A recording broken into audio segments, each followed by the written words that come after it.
تو جانتا ہے عمر وعدوں کا پکا ہے؟ کہا حضور جانتا ہوں۔ کہا میں اس وقت آیا ہوں جب دیکھ بھی کوئی نہیں رہا۔ حضرت حذیفہ بن یمان کہتے ہیں پریشان ہو گیا، حضور پہیلیاں نہ بجھوائیں، مہربانی کریں بتائیں کدھر آئے ہیں۔ تو حضرت عمر فاروق فرمانے لگے 62 سال کا ہو گیا ہوں، 63 میں چل رہا ہے، داڑھی سفید ہو گئی ہے، ال پک گیا، اٹھ فریدہ ستیا، داڑھی آ گیا پور، اگا نیڑے آ گیا، پیچھا رہ گیا دور، اب قبر اشر کا معاملہ صاف نظر آنے لگا ہے۔ کہا حضور مجھ سے کیا چاہتے ہیں؟ حضرت عمر رو پڑے، کہنے لگے آج میں عشاء کے بعد نکلا ہوں تو نبی پاک کے صحابہ مجھے نیک کہہ رہے تھے، پھر میں نے بچوں کی ماں سے اور بچوں سے بھی پوچھا ہے، وہ بھی مجھ سے راضی ہیں، پر حذیفہ تیرے ساتھ نبی پاک راز کی باتیں کرتے تھے، سچ بتا کہیں عمر کا نام منافقوں میں شامل تو نہیں؟ سچ بتا ان منافقین میں تو شامل نہیں، کہیں اوپر سے تو نہیں سارا کچھ؟ حضرت حذیفہ بن یمان کہتے ہیں میں باپ کے مرنے پہ اتنا نہیں رویا جتنا عمر کے سوال پہ رویا۔ میں قدموں میں بیٹھ گیا، میں نے کہا نہیں عمر یہ تو میں نے نہیں سنا، لیکن یہ میں نے نبی پاک سے ضرور سنا ہے کہ میرے بعد اگر کوئی نبی ہوتا تو عمر ابن خطاب ہوتا۔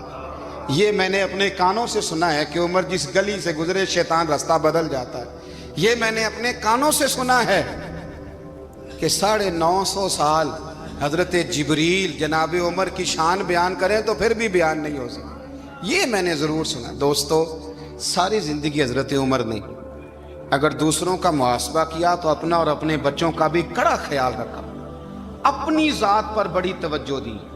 جو لوگ اپنا بھول جاتے ہیں نا، ہمیں اپنی صحت کا بڑا خیال ہے لیکن اپنی روحانی زندگی کا کوئی خیال نہیں ہے، قلبی زندگی کا کوئی تصور نہیں ہے۔ آپ یقین کریں موٹا آدمی کمزور ہونے کے لیے جدوجہد کر رہا ہے، کمزور طاقتور ہونے کے لیے، لیکن جس کو کتنے دن بیت گئے اللہ رسول کی یاد میں رویا ہی نہیں، کتنے دن بیت گئے نعت سننے کو دل ہی نہیں چاہا، جسے مہینوں بیت گئے اور قرآن پاک کی طرف نظر ہی نہیں گئی، وہ فکر مند ہی نہیں۔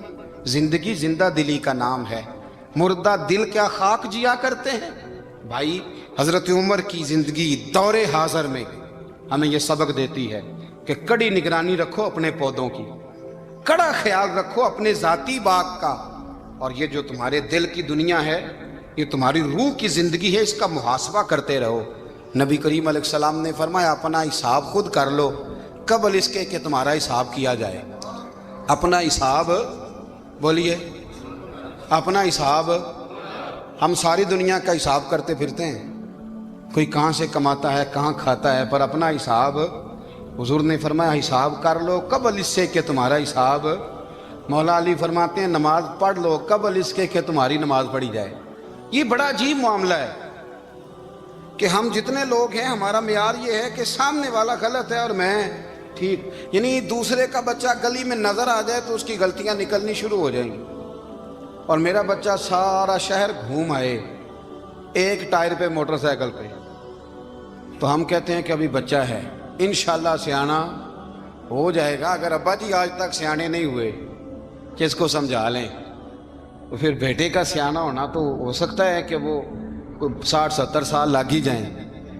گھر کے اندر جب تک توجہ نہیں ہوتی اور سب سے پہلے جب تک اپنی ذات پر توجہ نہیں ہوتی تو والد کا جب تک کردار بچے نہیں دیکھتے جب تک اتنی دیر تک ان کا تبدیل ہونا ممکن نہیں ہوتا۔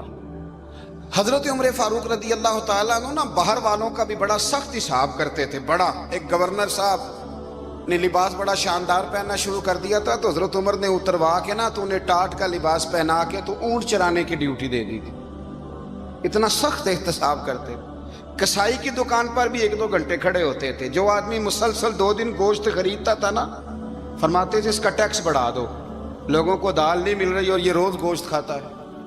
حضرت فاروق اعظم اس کو جزیہ کہا جاتا تھا یا کچھ اور معاملات ہوتے تو بڑھا دیتے تھے۔ مسلسل جو 2 دن آدمی گوشت کھاتا تھا فرماتے تھے مدینے میں غربت ہے، اگر یہ والا نظام تم کرو گے تو غریب لوگ کس کی طرف دیکھیں گے۔ لیکن اس سے زیادہ بڑھ کر جو ان کی زندگی کا معیار اور سٹیٹس تھا وہ یہ تھا کہ اپنے گھر کا خاص خیال رکھتے، خاص توجہ کرتے۔ ملک شام سے اور ایران سے کچھ لوگ آپ کی خدمت میں آئے تو وہاں سے کچھ کنیزیں بھی آئیں، ان کے بادشاہ پیغام لے کے۔ شاہ ایران کی کنیز کو ملکہ نے کہا کہ نا حضرت عمر کی زوجہ کو دیکھ کے آنا ذرا کس طرح کی ہے۔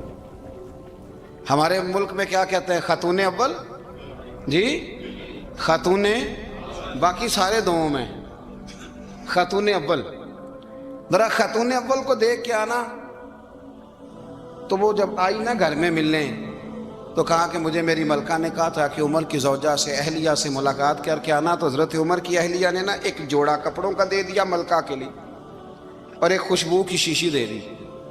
اب جب وہ تحفے وہاں بھیج گئے تو اس ملکہ نے نا کچھ سونے کا سامان بھیجا، کچھ زیورات بھیجے، کچھ تحائف بھیجے۔ جب حضرت عمر کے گھر آئے نا، وہ خادم لے کے آیا، اس نے کہا جی آپ کی اہلیہ نے تحفے بھیجے تھے، تو جواب میں شاہ ایران کی بیوی نے، یہاں جس ملک کا وہ سفیر تھا، انہوں نے بھی یہ بھیجے۔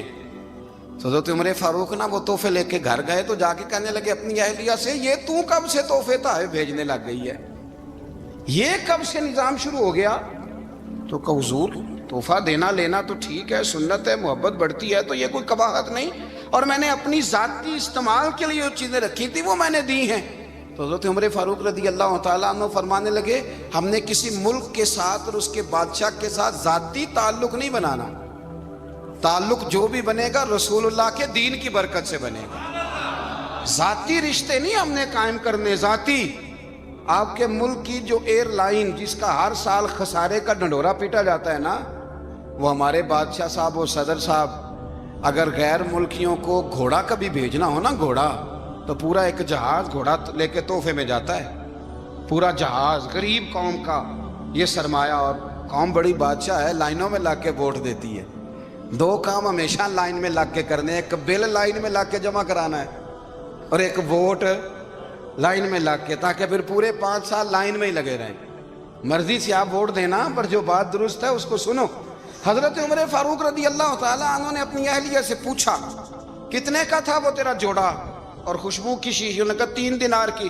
فرمایا یہ 3 دینار تیرے، اور باقی جو تحفے آئے ہیں وہ تو خود کہہ، چونکہ اس نے تیرے نام بھیجے ہیں، تو کہہ کہ میں مال غنیمت میں دیتی ہوں، تو کہہ میں مسلمانوں کو کہہ۔ تو زوجہ ہنس پڑی، کہنے لگی میں نہ بھی کہوں تو مجھے کہنا تو پڑے گا ہی، کہنا تو میں نے ہے ہی، جو کہ سامنے عمر فاروق ہیں، لہذا فرمایا کہہ دیتی ہوں میں نے دیا خزانے کو۔ حضرت عمر نے جمع کرا لیا۔ میں یہ کیا بات ہوئی؟ میرے گھر والے جو مرضی کریں، ان کا معیار زندگی جس طرح کا مرضی ہو۔ اور حضرت عمر ایک جملہ کہا کرتے تھے، اللہ کرے کہ یہ باتیں اس دور حاضر میں ہماری سمجھ میں آئیں۔ حضرت عمر فاروق رضی اللہ تعالیٰ عنہ اپنے بچوں کو فرمایا کرتے تھے کہ بہت آدمی کو بھوک لگی ہو نا، اور پھر اس کی پسند کا کھانا پکا ہو، تو اتنے شوق سے وہ اس کھانے کو دیکھتا ہے نا، فرمایا اس طرح پوری قوم اپنے بادشاہوں کے خاندان کو دیکھتی ہے، اس تیزی کے ساتھ دیکھتے ہیں کہ ان کے گھر میں کیا ہو رہا ہے، ان کا معیار زندگی کیا ہے، ان کا سٹیٹس کیا ہے۔ سیدنا فاروق اعظم رضی اللہ تعالیٰ عنہ نے اپنے گھر کے اندر اپنے بچوں، آپ